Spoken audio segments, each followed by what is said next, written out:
Oh, Stalin was a mighty man, and a mighty man was he. He led the Soviet people on the road to victory. All through the revolution, he fought at Lenin's side, and they made a combination till the day that Lenin died.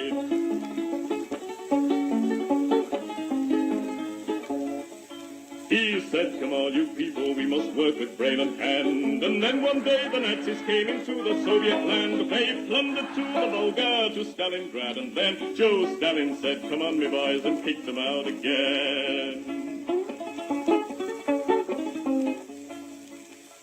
Oh, Stalin was a southerner, in Georgia he was born, where the oranges grow thick and fast and fields of waving corn. And Stalin is a farmer, his fingers they are green, and he has planted the biggest crop the world has ever seen. One day he looked upon the map and frowned and shook his head. There's too much brown and not enough green, these were the words he said. We'll have to change the weather, boys, he said, and then he smiled. So let's begin by planting trees along 3,000 miles. So Stalin rolled his sleeves up then and said it's time to start. The Volga River and the Don, they are too far apart. I think we'd better join them, so come and help me, pal, and we'll build a mighty waterway, the Volga-Don Canal. Then Stalin went into the north, and there saw rivers three, all emptying their waters into the polar sea. Now that's not right, Joe Stalin said, these rivers, they are ours. We'll turn them round and make them work and make electric power. There was a range of mountains that were standing in the way, so Stalin put his hand out and smoothed them all away. For Joe, he is determined to make the land all green, and that's the biggest project that the world has ever seen. Oh, Stalin is a mighty man, and he has a mighty plan. He's harnessed nature to the plow to work for the good of man. He's hammered out the future, the fortunate he has seen, and he's made the worker state the best the world has ever seen.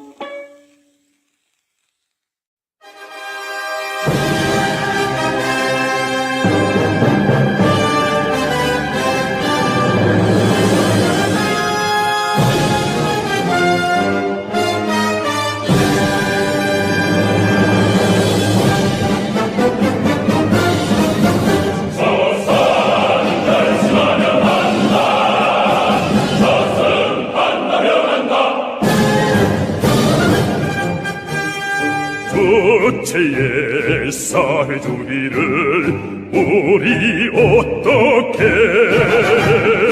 성대로 지키는가를 세계여보라. 조선은 결심하면 한다. 조선은 한다면 한다. 국민 백성의 영도 따라서 선군의 붉은 기 그 신념으로 조선은 결심하면 한다. 조선은 한다면 한다.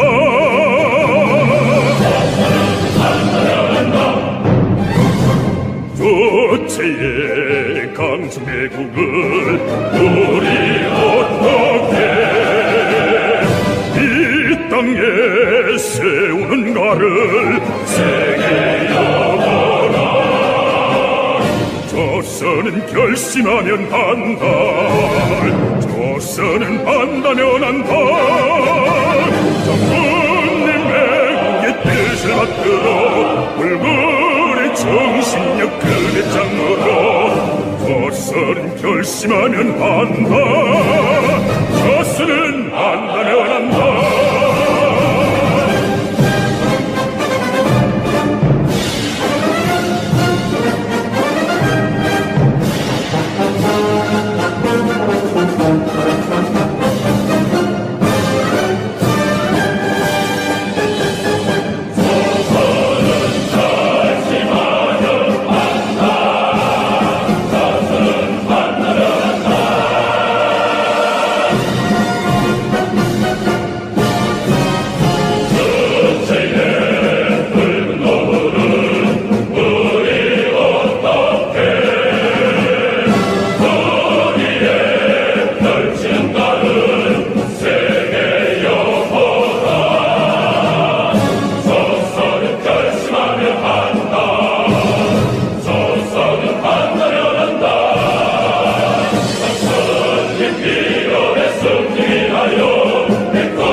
조선 결심하면 한다. 조선 한다면 한다.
야가 내겐 남긴 세력지 ялтин дарагетте боцсима Адамжиди хончкисем Адачимин хончкисем Неште буни зосте хогум неринчи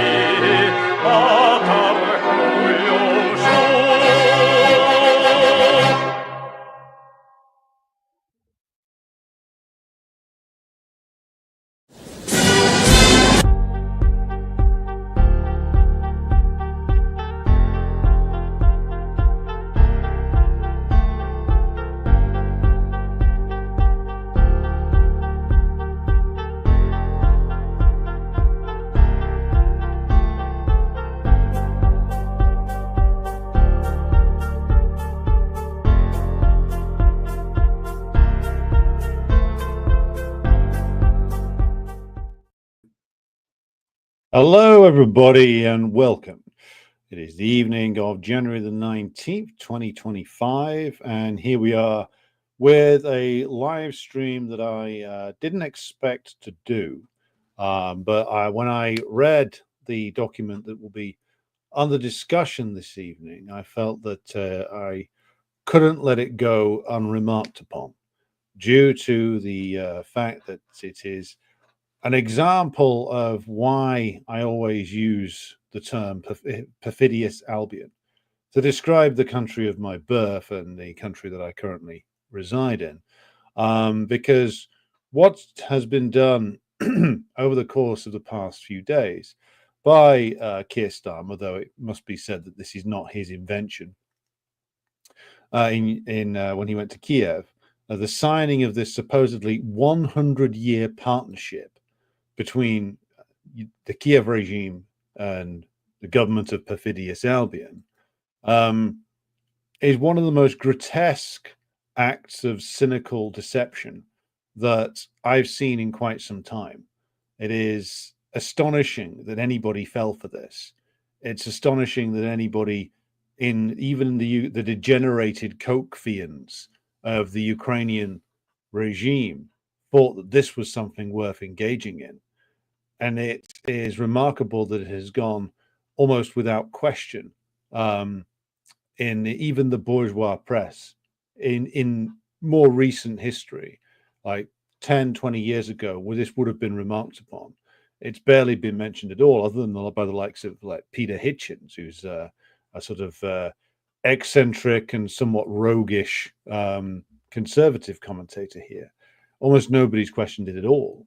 It is a truly bizarre and again deceptive act that Starmer has engaged in, and a very cowardly one. So it's one that really suits him down to the ground. So what am I referring to here? Now I'm going to just post the link to this in the chat so you can all see it, because it is a something that's worth looking at if you get the chance. It's not a particularly long document. So what it is the 100-year partnership agreement between the United Kingdom of Great Britain and Northern Ireland and Ukraine. So automatically here we've got some problems straight off the bat. Like it's Great Britain and the occupied 6 counties of Ireland. So that's its true title. And Ukraine, but of course not really Ukraine, but the dictatorship that runs Ukraine. So this was something that was has been brewing for quite some time. Starmer didn't invent this. There's been various partnership agreements made between the various different prime ministers that have come and gone over the past couple of years in Britain, starting with, of course, Elizabeth Truss, and though previously this was worked on by Boris Johnson.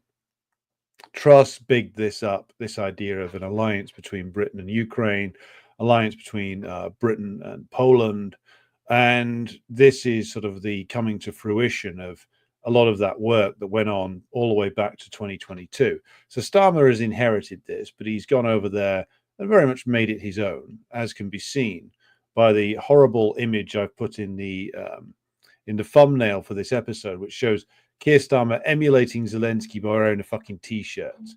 I mean, just like, who the hell advises these people and why do they listen to them?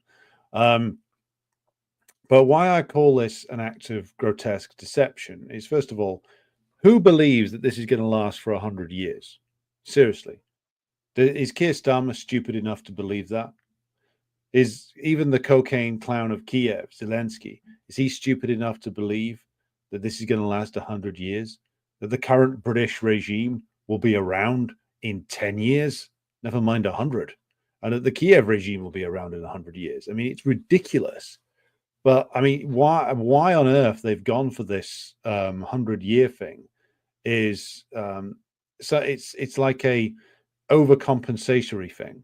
It's meant to imply solidity and permanence, but all it really does is imply just how far removed from actual reality the calculations of the Kiev regime have become, believing that they were getting a 100-year partnership, if indeed they do believe it.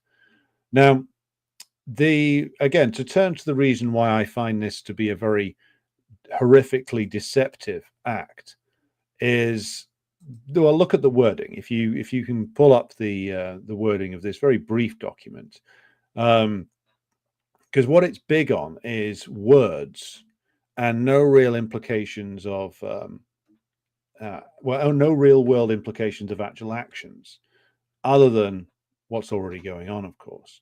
So starts off with a lot of guff, but crucial sentences and crucial acts and crucial clauses in this are as follows. So in the fourth paragraph down from the top, this is something that is quite crucial. So it says, and I will quote directly here: reaffirming their support for Ukraine's European and Euro-Atlantic aspirations, with NATO membership being the best guarantee of its security, and the UK being dedicated to supporting Ukraine's irreversible path to NATO membership.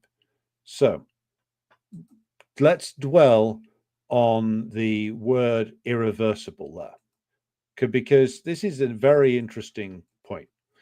Now, if you've been following the streams that we've done with our comrade and friend Kit Clarenberg, you'll see that you'll recall that he has mentioned on numerous occasions, and he's written about it as well on his Substack, and I think at the Grey Zone and a couple of other places he writes for, that NATO membership in a lot of these countries, these former people's democracies, the former Yugoslav republics, former Soviet nations, in actual fact, NATO membership was, other than like the Baltic states, was never actually particularly popular. Like if you look at like Montenegro, if you look at Macedonia, if you look at Ukraine itself, you can see that NATO membership was really a minority project. The project of the pathetic comprador ruling classes there. Wasn't a project that had mass support amongst the working class at all, which is why, when it comes to Ukraine, they had to stage 2 coups to get what they wanted. First in 2004 to soften things up, didn't quite work out the way they wanted it to in the end. Then again in 2014, and they got what they wanted. So to get NATO membership to be irreversible, it took 2 coups and the destruction of what little bourgeois democratic rights the Ukrainian population had. And just goes to show the words irreversible path to NATO membership just tells us just exactly what the Ukrainian state is. It's a dictatorship. Because what it's saying there is that they're on an irreversible path to NATO membership, no matter what the Ukrainian population thinks. Because what it's saying here, and this treaty is written to reflect a future, which won't exist, by the way, but it's written to conjure up the image of a future which is post-war, where Ukraine has somehow won, and will be then included in NATO and rebuilt by its heroic allies, including Britain, which of course none of that will happen. But what it also implies is that even if the war is over and elections return to Ukraine, that the path to NATO membership is irreversible. No matter who the Ukrainians vote for or don't vote for, no matter what the Ukrainian population wants, they're getting NATO membership. And this is the way in which the British ruling class and the American ruling class and French, German, etc., view these populations. It's how they view their own population as well, incidentally. But they view all of these countries in reality as having no sovereignty. And that's correct in terms of the way in which Ukraine has been turned into a neocolony of the United States and Britain, principally. And the British government reveals their thinking on this when they say irreversible path to NATO membership, because they reveal that they know damn well that they run the show in Kiev and that there can be no deviation from the path that the Kiev regime is on, because they sponsored 2 coups to put it in this position, and they will not tolerate any deviation from it. So a very revealing sentence, probably revealing much more than the writers of it actually intended. So next 2 paragraphs down from there. So it says, and again I quote, reiterating the importance of maintaining strong momentum on meeting the EU, IMF and NATO benchmarks and other relevant reforms that will strengthen Ukraine's democracy, security and economy. Now here I will again return to the peerless analysis of neocolonialism in its early years done by the great Kwame Nkrumah, where he analyzed how neocolonialism in its early phases, because Nkrumah was writing about this in the mid-60s, the neocolonialism depended upon sets of treaties and international institutions that were able to essentially put countries into binding frameworks. And that's what, of course, the EU and the IMF and NATO are. They are these international organizations which are run from Washington mostly and London partly, which through which the US imperialists and their British allies tell these countries, like IMF membership involves basically an international banking cabal run from Washington, telling various different countries, this is how you will organize your economy, and what is the advice that is always given to these subordinated countries. Open up your markets, allow your industrial sector to be asset stripped, and we want you to be basically a mono economy feeding into the West. That's what the advice always is. So for Ukraine, it will basically be an agricultural country which produces various different pieces of agricultural produce for the profit of the multinational corporations that own it. Check back on the archive to see my analysis of of who owns the Ukrainian economy, drawing on various different international reports going back decades to see who's bought up all that Ukrainian land. It's quite revealing, and the British imperialists are very much in the middle of all of that. So again, we have 2 confessions here that Ukraine has no sovereignty and has no even bourgeois democracy.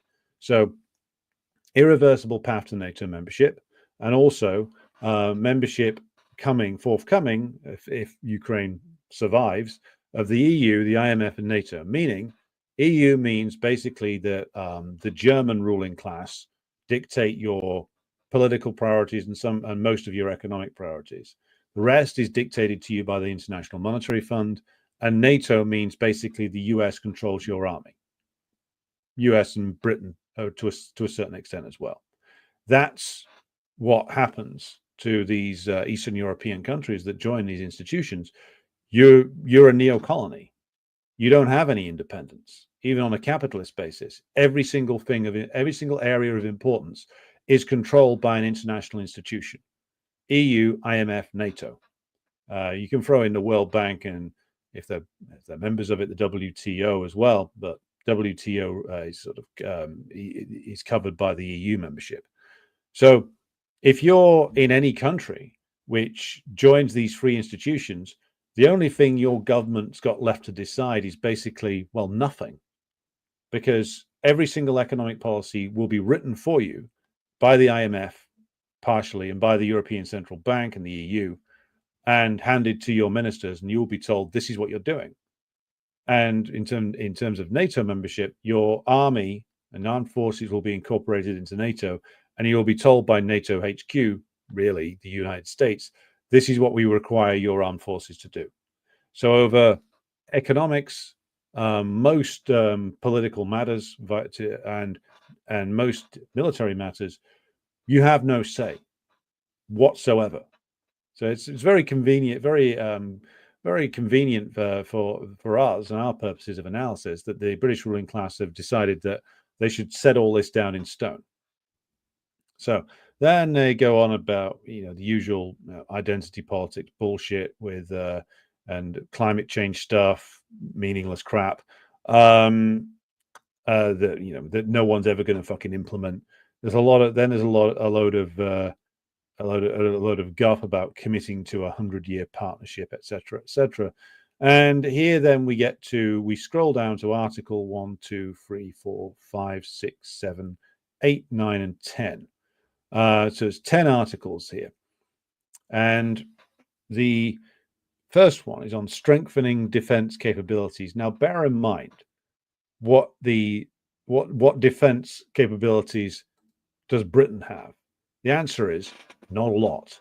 As covered in many previous episodes, the British ruling class don't have much of an army anymore. In fact, what they've been looking for ever since they lost the ability to command the old colonial Indian army, which was in the back in the days of the high period of the British Empire, the ability to mobilize vast numbers of Indians in the British colonial forces is what gave the British Army, the British Colonial Army, the bulk of its numbers. And losing access to that was a big blow from which the British armies never really recovered. So they've been casting around for various people to fill that role, particularly in recent years, because they both back in the days of the 19th century and now, the British ruling class doesn't like the idea of mass conscription. They had to do it in World War I and World War II, and it didn't lead to particularly good results for them either time. So they've been looking for people to do outsourced military work for them, and that's what they saw the Kiev regime as being for. Now, in terms of strengthening defense industrial capabilities, Britain's defense industrial capability is very, very low. And Kiev's is even lower. So you add 0 and 0 together, you come up with around about 0. So there's going to be very little that Britain can do to strengthen Kiev's defense industrial base, because the British ruling class can't even strengthen their own particularly. They've still not expanded shell production or missile production to any degree. They haven't expanded very much on their ability to produce tanks either. So this is all just hot air from the British government. Now, then we go through some other clauses. There's an interesting one in Article 3, which says building a partnership in the field of maritime security. And it mentions building a security partnership, including with the objective of strengthening the Baltic Sea, Black Sea, and Azov Sea security. Now, bear in mind, the Azov Sea is almost entirely under the control of the Russians now. Black Sea partially under control of the Russians. Baltic, of course, refers more to the British partnership with the Baltic states and the Poles, which the British seem to be bundling together in this article with the Ukraine partnership. But one of the things that the British have been doing in the Black Sea is that they have been apparently the force that are principally responsible for the running of the sea drone operations against the Russian Black Sea Fleet, and that they've been the ones who have been behind the targeting of Russian shipping. There's also stories that are unconfirmed as of now that it's the British that are responsible for attacks on Russian tankers in the Black Sea area. So this is actually a crucial clause, because this is somewhere where the British special operations has seemingly been very, very active. And with regard to the drone program, sea drone program, this is what the Russians blew up a load of a few months ago in Odessa, having apparently lured the operators out into the open and then eliminated a load of them when, after Grant Shapps, our idiotic former defense secretary, had gone and given a load of them medals. So that is interesting. They're bringing that out into the open. Then we get some more crap about trade and cooperation. Not much trade to be done, given that the Ukrainian economy essentially doesn't exist anymore. More crap on climate change, and then we go down to migration cooperation. Now, one of the things that the British ruling class, I think, are going to want is they're going to be looking at, ultimately, Ukraine as a source of cheap labor. I mean, there's already been an awful lot of Ukrainians popping up in Britain who run away from being mobilized. Be interesting to see if the British ruling class will dare to take the plunge and try and send any of these people back. I don't think they will, because, of course, the one thing that would be of advantage to the British ruling class, if and when, or more likely just when, the Ukrainian regime finally collapses, will be that there'll be a vast amount of labor freed up, which the British ruling class can then tap into and exploit in Britain itself. So the migration cooperation thing is potentially crucial. Then we get into the fact that this whole thing could be cancelled within 6 months.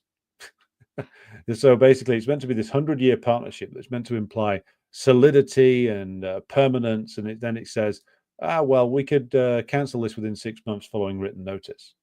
So clearly, the British ruling class aren't that stupid. They understand that the Ukrainian regime is on the way down and will probably cancel this once they've got what they want out of it. So, revealing in certain instances, in terms of the way the British ruling class actually sees Ukraine as something to be exploited, but it's clearly something which is mostly hot air and mostly PR and bullshit. So why sign it at all is the question. What the hell is the point of Starmer going over there looking ridiculous in his t-shirt and meeting up for cocaine and absinthe parties with Zelensky? Well, the reality is that what this is aimed for, what this is aimed at, is simply giving Zelensky a good headline. Oh, I have a 100-year partner. I have a 100-year partnership with British government. It's very good. And what the actual aim is to manipulate opinion inside Ukraine itself. Give Zelensky an apparent political victory, whilst actually committing Britain to nothing. If you read this, what does it actually commit the British government to do that it's not been doing already in terms of the undercover operation, the special operations in the Black Sea, which they've done via their Ukrainian proxies? Does it commit the British to come riding to the defense of Kiev? No, it doesn't, not really. Does it say that Kiev is joining NATO? No, it says they're on an irreversible path to NATO membership. Bear in mind, this will have been written by British lawyers, so analyze it in the way that you would a legal text. So what does it actually commit Britain to do for the Kiev regime's defense? Nothing, because the treaty is predicated upon the idea that the various different clauses, a lot of them, will come into effect once the Kiev regime has won its war against the Russians. Now, the Kiev regime can be on an irreversible path to NATO membership and EU membership, but how long is that path? You can't reverse down it, but the path can be lengthened indefinitely. See, what the British have done is a classic piece of British management trickery, which is you say a lot of big things. You say irreversible path. You say 100-year partnership. You say joint development of this, that, and the other. When you actually dive into it, you can see that it commits them to nothing. It commits them to do nothing to defend the Kiev regime right now. And this is the same game, cynical game, that the British have been playing all the way along, which is you make a lot of noise. You say, Vladimir, old boy, my old mate, you are on an irreversible path to EU and NATO membership. Can I join now? No, but you're on an irreversible path. Don't worry about it. We've got your back. We will give you more sea drones, and we'll get you a season ticket for, I don't know, we'll get you a season ticket for Arsenal. Don't worry. So when you go into your exile, you can attend Premier League games. And this is the manipulation that's been going on from the very beginning of the special military operation, which is they know, that is, the British military and intelligence chiefs know very well that they are utterly incapable of actually fielding any kind of army against the Russians and to have that army stand up for more than about a week. They know they can't send their air force against the Russians. They know they can't send any troops to aid the Kiev regime because they'll get destroyed. And they know that the Kiev regime will never join NATO. They know that. But you're on an irreversible path towards it. So she's basically saying that we've strapped you into this car that we're now sending over the edge of a bridge into the river, and you're on an irreversible path to membership of the river. It's pushing the Kiev regime essentially to continue the war. That's what it's all about, whilst committing the British to do nothing right now to actually aid the Kiev regime. What it's designed to do is ultimately to bolster Zelensky, to make it look as if he has the indefinite political support of the British government, which he does not. Look at the clause, it says they can cancel it.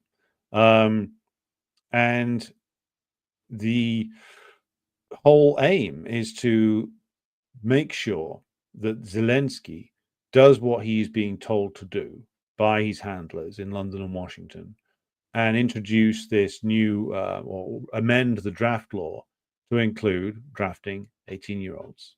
That's ultimately what they want to do. And Zelensky knows, and Yermak knows, this is going to be ruinously unpopular and could lead to the end of both of them, politically or physically. And so he's casting about desperately looking for more support, which is why Starmer turned up in Kiev last week with this utter bullshit. And it is ultimately why it was signed and why Starmer went over there. And the aim is, just as others have said, as the likes of Lindsey Graham have said, as the Biden administration apparently wanted desperately to happen, that the Kiev regime will mobilize the teenagers, will send more and more Ukrainians into the meat grinder, and will keep sending them as long as the paymasters in London and Washington dictate that they should. And this is just meant to push Zelensky further down that line. And Zelensky's own physical survival depends upon him having an exit route. And that exit route runs probably through London, given the closeness of the London regime, shall we say, to the Kiev regime. And it is probably the British who are committed to getting him out and giving him some sort of exile. So he has to do what he's told. Otherwise, he's fucked. And so that is why ultimately the decision to mobilize the 18-year-olds will be taken. And to go back to what I started with, which is why this is a grotesque, despicable act of cynicism and cowardice on behalf of the British ruling class. Again, this is them looking for an outsourced army to try and keep the war going at all costs, at all human costs, against the Russians, in the absolutely desperate and vain hope that somehow the sanctions will kick in, the Russian economy will collapse, there'll be a coup against the Putin system, and the British will get the chance to asset strip and despoil Russia as a means of reviving their own flagging and imploding economy, which isn't going to happen. But this is an act of despicable, cowardly cynicism because they wouldn't dare, or at the moment they don't dare, actually go out and make the case to the masses in Britain that you lots have got to be mobilized to fight the Russians. They don't dare do that. Rishi Sunak was pushed into mentioning national service, I think, basically to make sure that he went down in flames in the election. And it seemed to have worked. So this cowardly cynicism comes from the fact that, of course, the British ruling class and the British political systems, people who run this political system, know very well that if they were to try and do in this country what they're pushing the Ukrainian regime to do, that it would lead to mass unrest, and it would lead to the already quite brittle relationship between the British state and the mass of the working class here, possibly breaking down entirely. I have become more convinced as time has gone on, and I study the question more, that what holds the current British state in power in this country is not a great embrace of it especially by the British working class, but really inertia.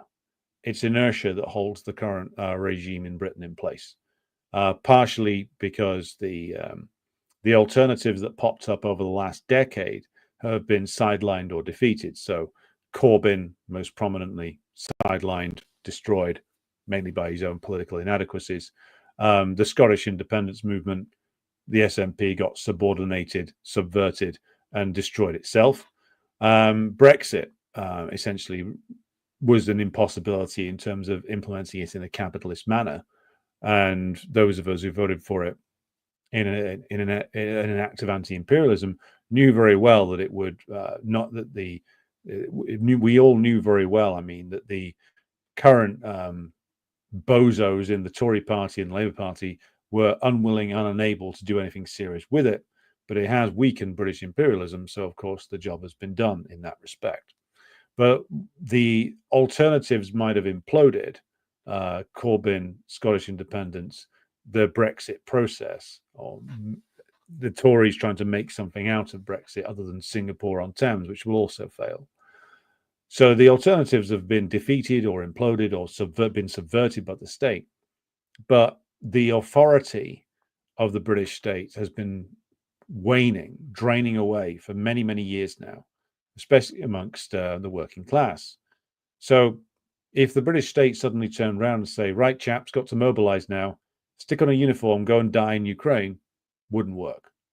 I mean, there would be some who would go, but they have so little authority, so little legitimacy, so little ability to call upon the masses in a way that would be responded to, that they know that, which is why they resort to things like this, to manipulations of other countries run by compradors who are tied to the British ruling class, who will willingly sacrifice their own younger generations for the on the orders of the British ruling class, which makes Zelensky and Yermak and the others even more of a despicable collection of cowardly scum, in that they are essentially just the order takers of the London bourgeois, which is a pretty pathetic thing to be.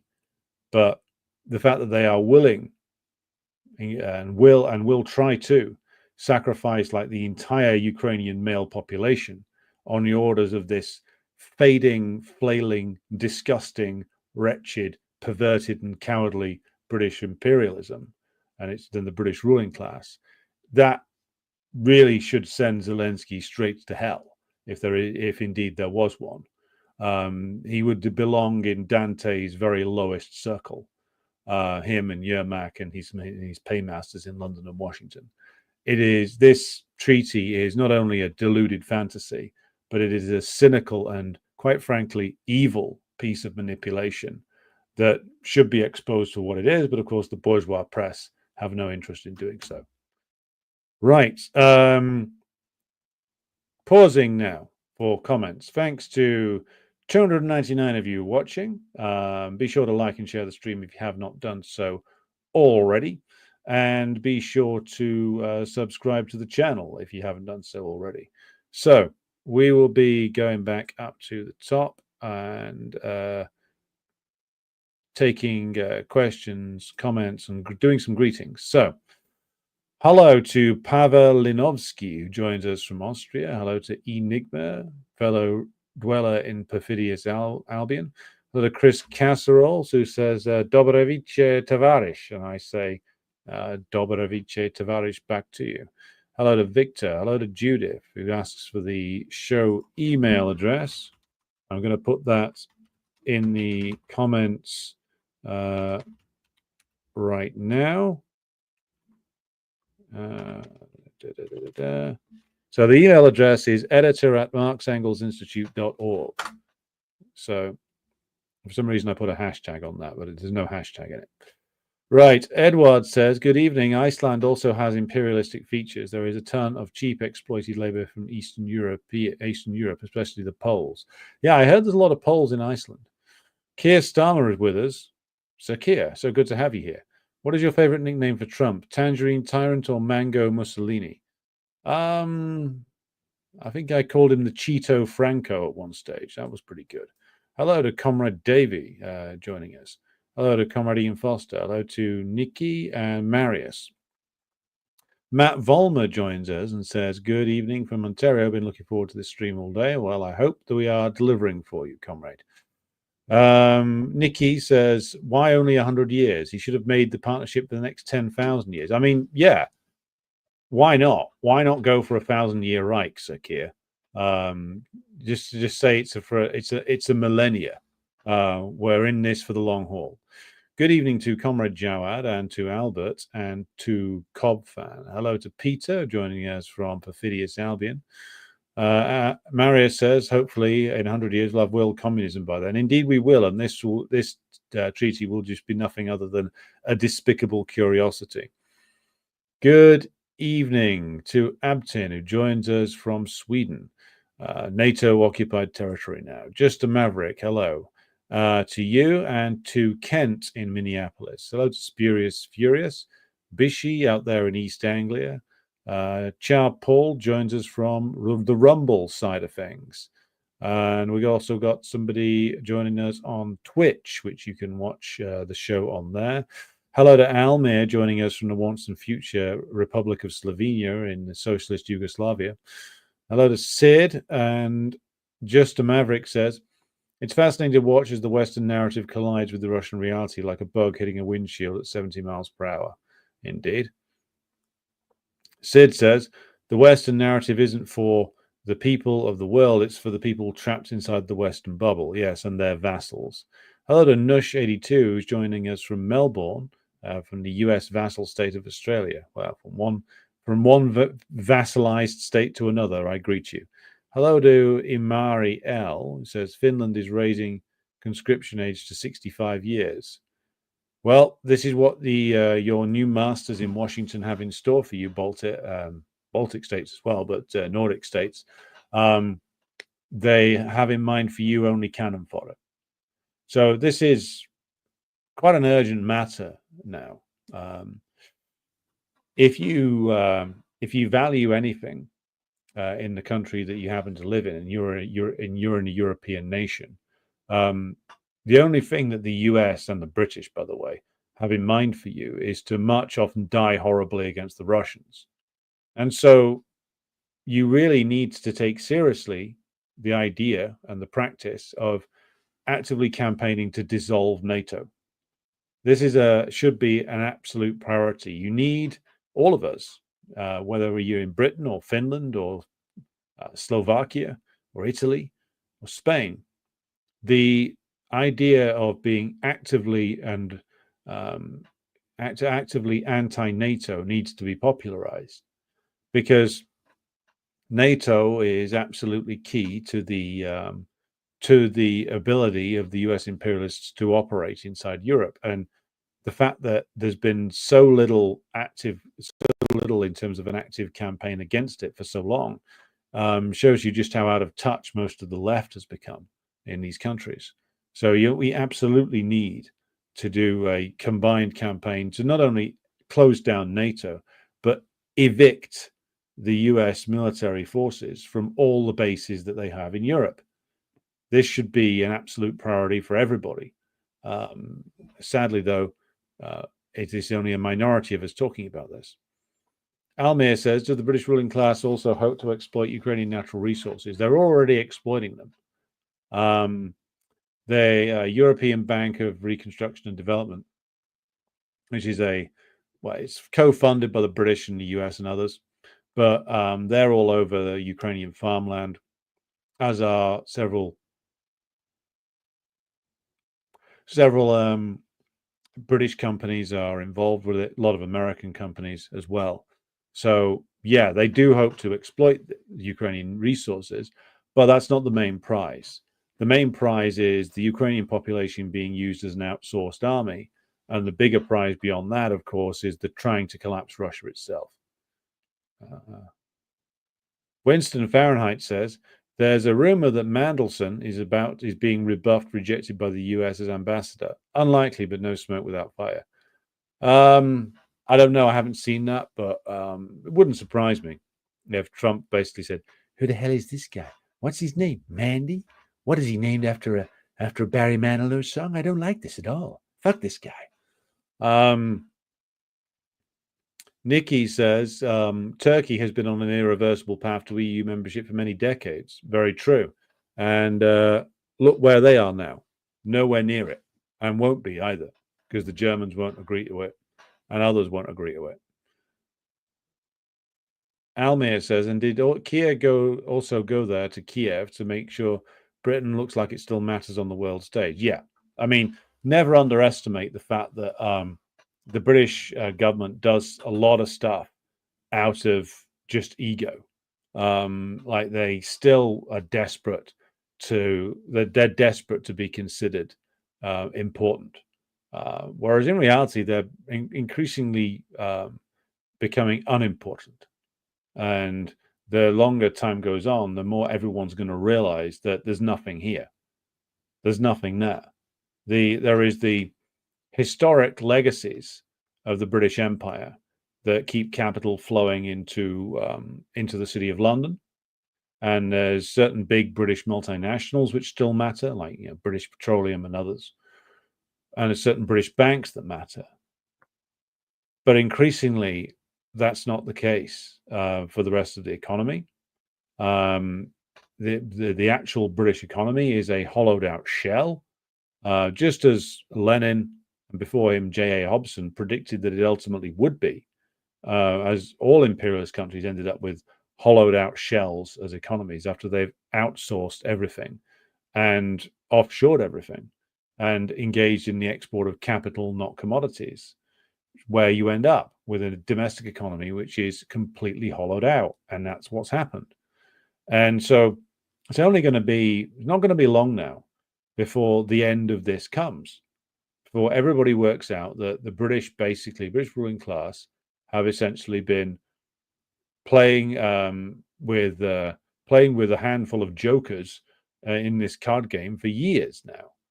And there's nothing there anymore.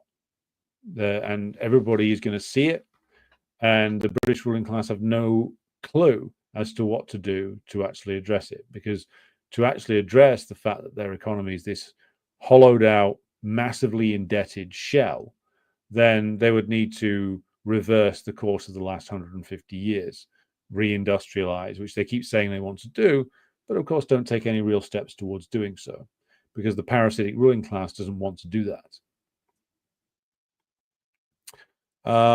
David King says, it's quite sick. West wanted all the natural resources. The only problem was the ethnic Russians. Well, there is that. I mean, they undoubtedly did want to get hold of the natural resources in the Donbass area, but the prize is much, much bigger than just Ukraine. The real prize has always been Russia itself. That's what this is really all about.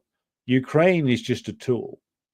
It's just a tool by which the British hoped to use as leverage against the Russians, use as a stick to beat them with, trigger a war, which is really only a means to an end of triggering what they hoped would be gigantic and economically destructive sanctions, which would trigger the collapse of the Russian government and the replacement of the Russian government as it currently stands with a sort of Yeltsinite comprador regime.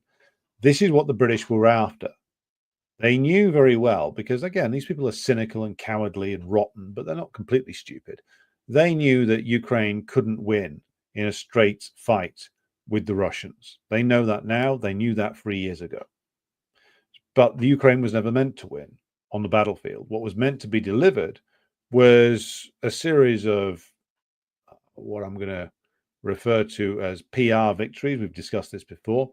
That could be marketed via the extensive propaganda networks of the British ruling class as defeat for the Russians on the battlefield. This is what we saw in all of the Ukrainian offensives, whether they have worked, whether they have failed completely.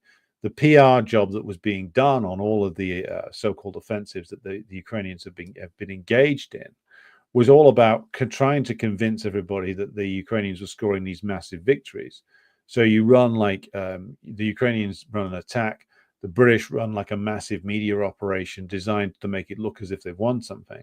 And of course, the Russians know damn well that they haven't. The British and the Americans hope, though, that the media operations they were running to convince people that there were these giant victories being won would be more effective than they are, and that they would have some sort of resonance inside Russia. And ultimately, they do not, because the networks that would have relayed that misinformation inside Russia, those networks have been significantly curtailed or shut down inside Russia itself, or like the old Soros networks, etc., networks funded by the British Foreign Office. These are all like now restricted under various Russian foreign agent laws. And so the propaganda operation is not what it was, nor is their ability to mobilize people what it was, due to the fact that many of these people inside Russia who were supposed to be activated to mobilize people against the what was supposed to be of horrible defeats in Ukraine, well, many of those people have been forced into exile now, or have fled the country, fled Russia, that is. So the prize has always been Russia. The usage of Ukraine is designed to get to the point where the Russian state collapses, or a comprador regime can be brought in. That's the prize. Ukraine, again, if you get to make money from Ukraine on the way to doing that, that's great. But don't mistake Ukraine as the real target here. Real target is always Russia.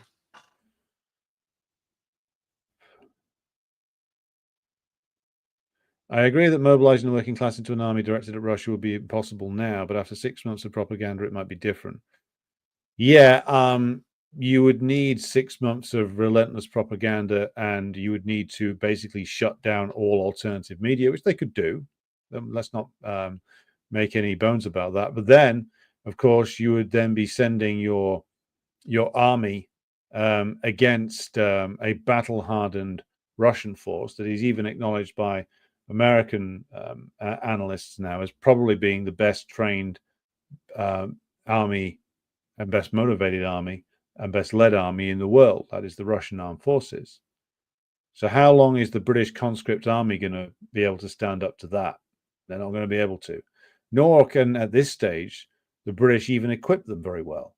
They don't have the industrial capacity to actually produce all of the material that they would need to equip an army to go up against the Russians. And you would need much longer than 6 months to build up an army that would stand even the remotest chance of lasting more than a few days or a few weeks. So whichever way you look at this, the British ruling class can't do it, nor do they show any inclination to actually do it. If this treaty is the best they can come up with, the design is clearly to make the Ukrainians keep doing the fighting in an outsourced fashion. Also, British propaganda isn't what it was either, nor is their control over the information systems what it was. So yes, they might be able to mobilize some of the working class to do so, to join up and march off, but wait for the body bags to turn up, if indeed they did manage to do it. I don't think that this current regime has the juice to be able to survive that, and they know they can't. They know they can't. That's why they're doing stuff like this.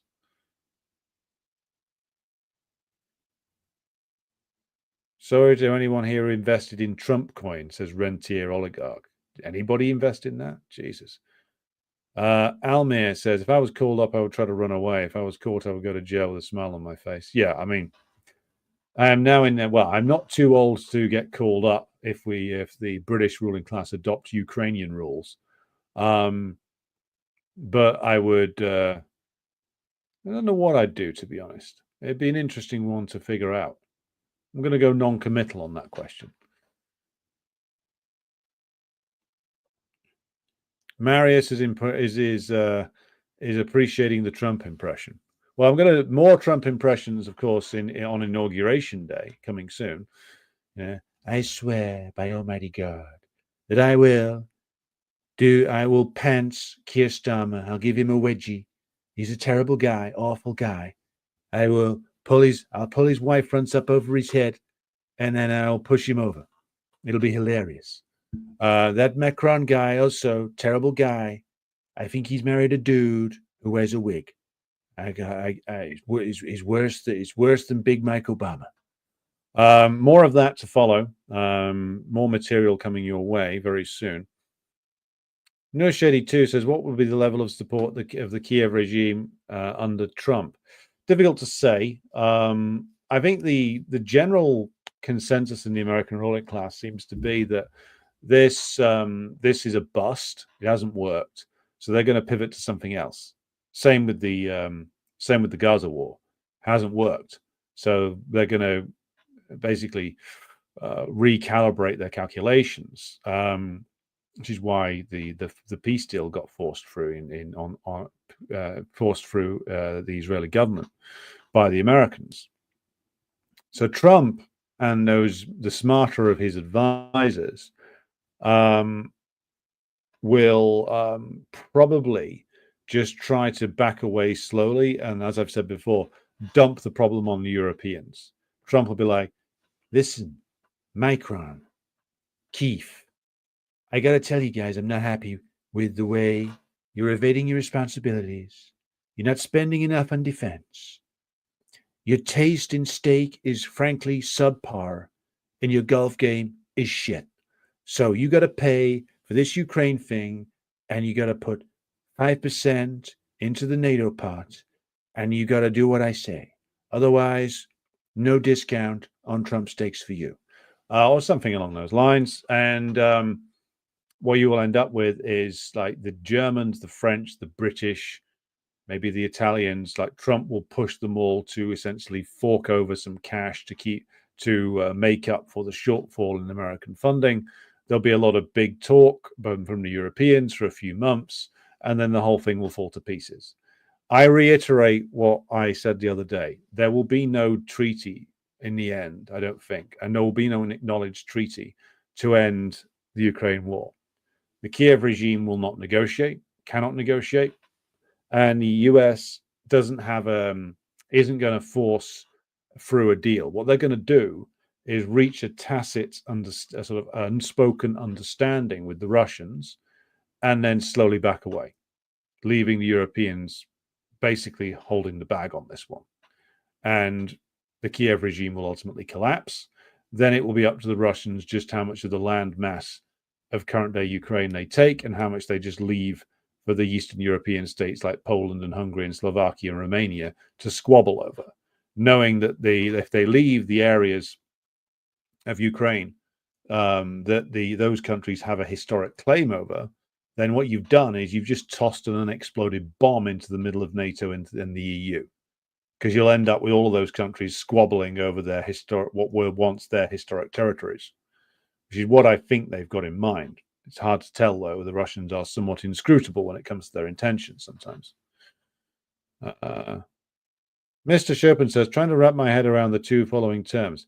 Are there any similarities between revisionism and reactionaries? The two terms seem vague. Well, revisionism is specifically referring to communists like Khrushchev who seek to revise fundamental aspects of Marxism-Leninism in a reformist direction. So, for instance, getting rid of the dictatorship of the proletariat, declaring that the Soviet Union is now a state of all the people, which was Khrushchev's big thing. Declaring that there can be perpetual peaceful coexistence with imperialism, that sort of thing. That's revisionism. Reactionaries are more straightforward in that these are generally people who are rabid and violent supporters of the existing status quo, or some even more backward version of it. So whereas revisionists pretend to be communists, outright reactionaries are a bit more honest in that they are loudly and violently in favor of either the status quo or some even more retrograde version of it.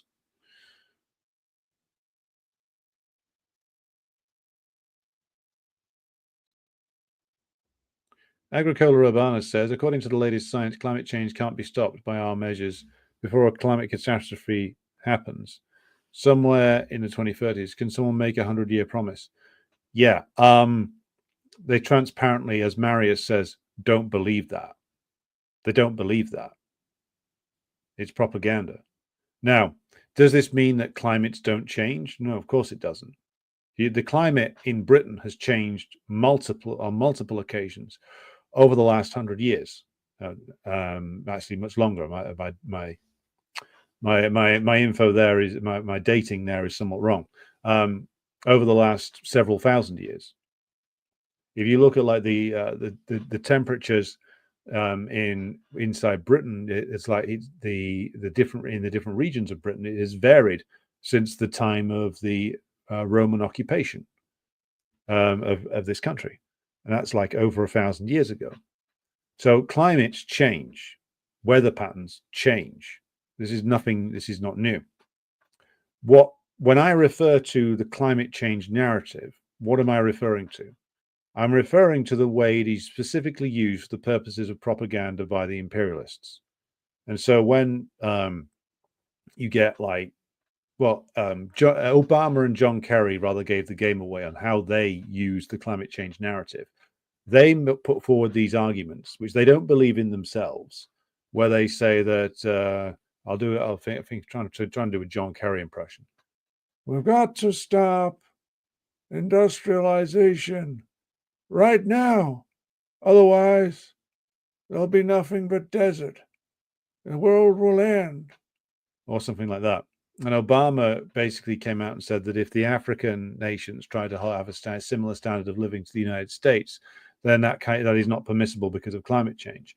Now, what that is it's the usage of a narrative, of an apocalypse narrative, to justify what they would have been doing anyway, which is keeping African nations in poverty. So you deploy the apocalypse rhetoric, which is what it is when it comes to climate change, and say, unless we stop industrialization, unless these countries don't not only don't industrialize, but are kept in their current status and their current level of development, then the world's going to end, which is contestable, to say the very least. But it is transparent the way that the imperialists have used the apocalypse arguments to justify, again, what they would have been doing anyway, which is arguing that African nations in particular, but also Southeast Asian nations, shouldn't be industrializing. They should be essentially following the path of non-development set out for them by World Bank, IMF, EU, and other international institutions controlled by imperialism. The aim of imperialism is to keep the underdeveloped nations underdeveloped, to stop them industrializing, to stop them reaching a greater industrial capacity, because that would lead to more potential independence, and that would lead to the imperialist ability to ransack these places and keep them poor, but that would be compromised by greater industrial development. That's why Obama deployed the climate change narrative. So whether you believe that human contributions to human contributions in terms of carbon emissions to the environment produces devastating climate change or not, what is undoubtedly the case is that whatever truth there is to that or otherwise, the narrative around that, the apocalypse narrative, has been manipulated by the imperialists to justify keeping various nations underdeveloped and poor. Don't believe me, believe Obama. He said it. And what I find curious about this is that so many people who describe themselves as being on the left look at this and say, well, it must be true because, all these people are saying it. Well, all these people are saying it for various different reasons. And what the left's inability to analyze the way that these various different apocalypse arguments are used by imperialism to justify things that they were planning to do anyway, to justify their actions, Many people show an inability to be consistent in their application of Marxism-Leninism to analyze the actions of the imperialists, to analyze the priorities of the imperialists. They always assume that there's some line the imperialists won't cross, or some action that they won't take, or some lie that they won't tell. Look, we've been through this many times now. They manipulate the climate change narrative to pursue what they want, to pursue their class interests. They manipulated the situation around COVID to serve their class interests. That's absolutely crystal clear. Now, whether you believe, as the French-Canadian scientist Denis Rancourt argues, that COVID never existed, I don't believe that. That's not the position. That's not the position that either myself or my former podcasting partner took when we were covering this. Or whether you believe that it existed, it's a real thing, but it is actually a synthetic virus that was manipulated in a lab by the US imperialists and released upon China to try and retard or Chinese development or destabilize China. Whatever way you interpret what COVID is or isn't, what is again undoubtedly true is that this was manipulated by the ruling class to serve their own interests. Just look at the amount of money they made out of it. Just look at the amount of money that was made out of Operation Warp Speed in the United States. Just look at the amount of money that the vaccine manufacturers have made. Just look at the way they utilized COVID emergency legislation to give the state even more power, to give the state's repressive apparatus even more power and ability to try and control dissent, to try and squash dissent, to try and ban demonstrations, those kind of things. All of these events, all of these narratives that come out of these events are all manipulated through the framework of the pre-existing set of class relations in any particular country. So any event that comes along is going to be used by the current dominant class, the capitalist class, to serve their own ends. I don't see that as a particularly controversial statement to make. Any Marxist should understand that. So whether it is environmental issues or whether it is COVID or whether it is anything else that comes up, the ruling class will use it to serve their own agenda. And there's no limit to the way in which they will use events to serve their own agenda. Look at the way the American ruling class manipulates natural disasters. They manipulated the events around Hurricane Katrina and the destruction of large amounts of housing in New Orleans. What did they do with it? Well, they used that as an opportunity to further the expulsion of the working class and poor, largely black neighborhoods out of New Orleans and gentrify it even more than it has been already. That was already going on apparently before Hurricane Katrina. It continued afterwards because that's the pre-existing set of relations, class relations, that were there when Hurricane Katrina struck. And what happened afterwards was that set of relations and that exploitation by the ruling class only intensified. So I think that so many people have become hung up on the idea that there's certain things the ruling class won't lie about. They will lie to you about absolutely everything. Absolutely everything. There is no limit to the lies that they will tell. There is no line that they will not cross. And the quicker everybody gets their head around that idea, that fact that fact of life, the easier job we will have to unravel all of this, the power of the ruling class. You cannot ever think that there is some situation or other that they will not manipulate.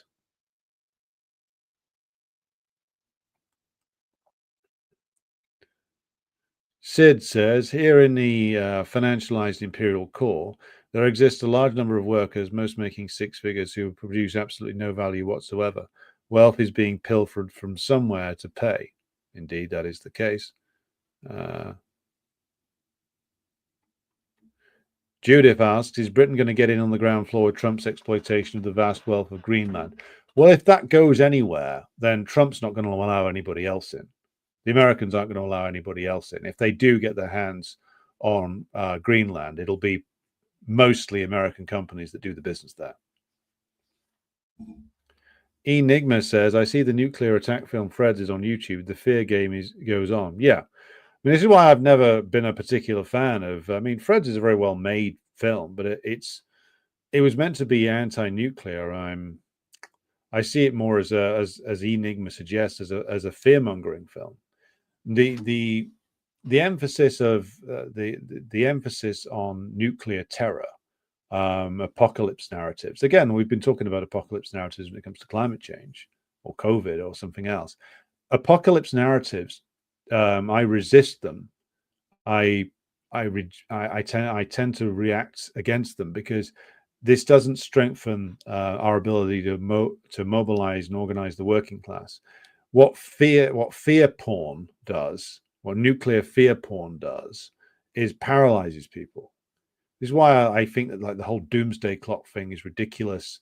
Like the constant fear mongering over the shadow of nuclear war is a big thing that the Soviet revisionists used to engage in, to say that there's nothing worse than the nuclear war. We should all be terrified of it. We should do anything to prevent it.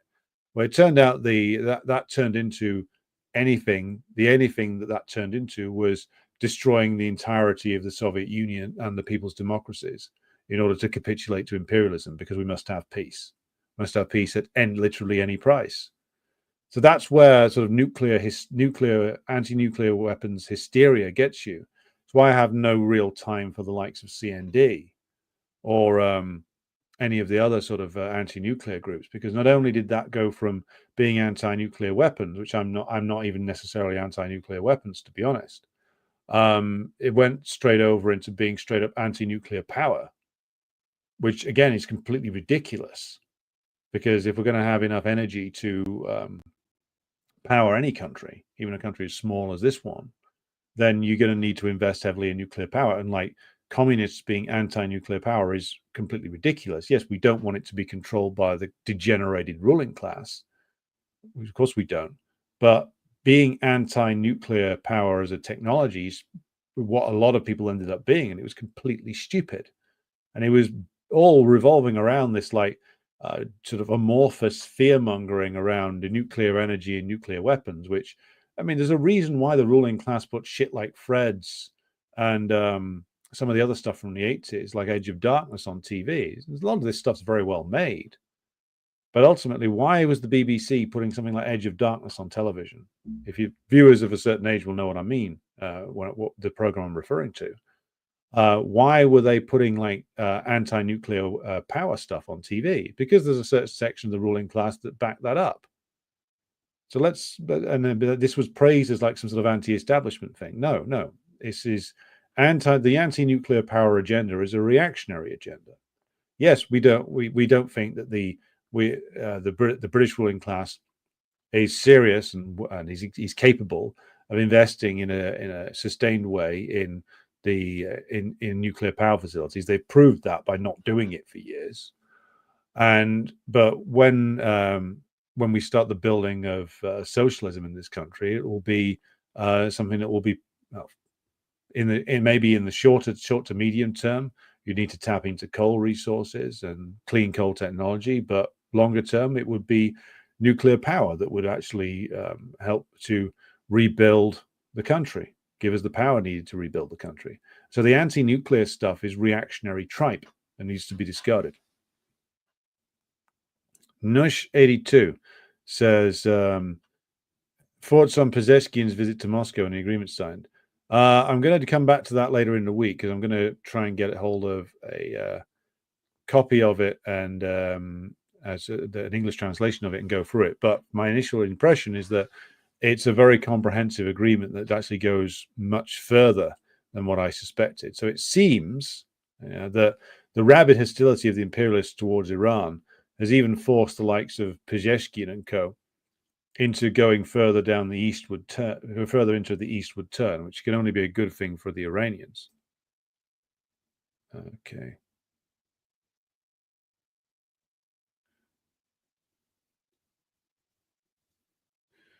Judith says, I see indications that Trump will seek an alliance with Russia against China. They will drop the stick and switch to beating Russia with a carrot. It's too late. I mean, if they'd have tried that 20 years ago, and they might have had some success, but it's too late now. The Russians aren't going to abandon this project with the Chinese. What? Because fucking Trump turns up and says, you know what? We're going to cut you in on the best deal. Listen, Vladimir, I've got the best deal for you ever. Come in on Trump coin. Invest in Trump coin. Put your rubles in Trump coin. Elon's in. Vivek Rama, whatever the hell his name is in. You know, I got the Zuck man. He's in. Trump coin. Come on. I'll cut you in for 10%. What are they going to offer? What can the degenerated, deindustrialized, and deracinated US offer the Russians now? Sanctions relief? What relief could they offer? You know, access to the European energy markets might be something that would tempt the Russian capitalist class, but the Russians are engaged in a much, much bigger project of world-shaping reorientation. Trump can't offer them anything. Can't offer them anything now. It's too late. So he can do whatever scheme he wants, but it's not going to work. I mean, had this been done, had Trump, let's do a bit of a thought experiment. Had Trump done this 10 years ago, or like 8 years ago when he first got it, 2017, had he done things that he said he was going to do then, which is, had he dropped the hostility to Russia then, had he not gone further with the sanctions, had he refused to arm the Kiev regime, had he got out of Syria, all areas of concern to the Russians, and had he basically stopped like trying to sabotage German-Russian energy relationships, then maybe there would have been the slimmest of chances of this reorientation they're trying to pull off now working. But he didn't do any of that.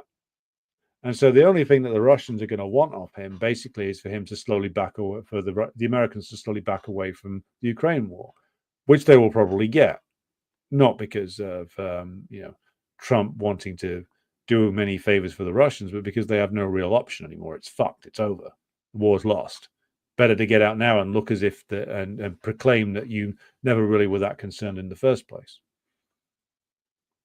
Hello to James Goblin in the once and future socialist Yugoslavia. Philip Blair says, by his fruits ye shall know Obama. Indeed, indeed. Aziz says, it's funny how all their solutions hurt poor and ordinary people. Albert says, I remember when they said if each Chinese family had a fridge, it would come to an end. Yeah, it's funny how that is always the case. Judith says, the level of CO2 was many times higher than now, just at the onset of several ice age glaciations. Yeah, I mean, I know I promised to get into the actual science of this a while ago, but I've only read a small amount of what I want to read on this, so I will come back to it at some stage. Nurse82 says the climate narrative has been used to increase the suffrage of the working class by keeping energy costs high. Everything is a part of the class war. Everything, every narrative, every thing that they can mobilize against the working class, they will do. There is no limit to the class war. You should always bear this in mind. Sid says they used COVID to loot the U.S. Treasury to the tune of $10 trillion on March the 26th, 2020. That gave the game away on COVID. Yeah, I mean, my comrade Jyoti Brar often says correctly that COVID was used as a cover to carry out like a mass bailout of a failing U.S. economic system that was heading into recession, and they used COVID as to inject giant amounts of public money into the system to keep things afloat. And that's certainly true. That's what they did. Sid says there need not be any food or energy crisis. Here in the US, we have enough arable land in the lower 48 states to feed the damned world if the land was put to that use. And the same is true here. We're a much, much smaller country with much, but we've got with much less land, obviously, but we have the agricultural potential, if it was properly used, and it could only be used under a planned economy, to more than feed ourselves a number of times over. There's enough technology in the world to allow us to grow out of season crops. But if the land in this country was actually put to efficient and effective use, it's not. And that's why, and the reason why it's not is because it's not profitable to do so. But the US could certainly feed itself and can certainly do so in a sustainable way. But again, capitalism has no interest in doing so.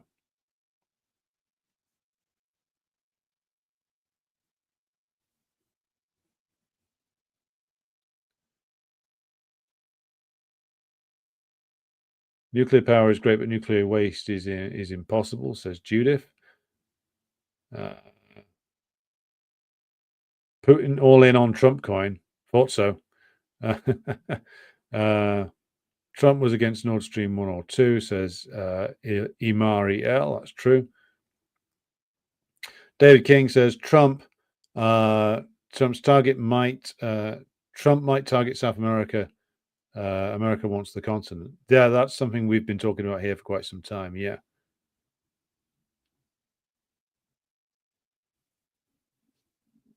I remember when this was the anti-capitalist, anti-globalization narrative until the 90s, says Alexander Luchter. Right. Okay, so we are now coming up to 20 to midnight. So I'm going to inform you of things we've got coming up on the channel this week. We have the return of the Stalin series this week.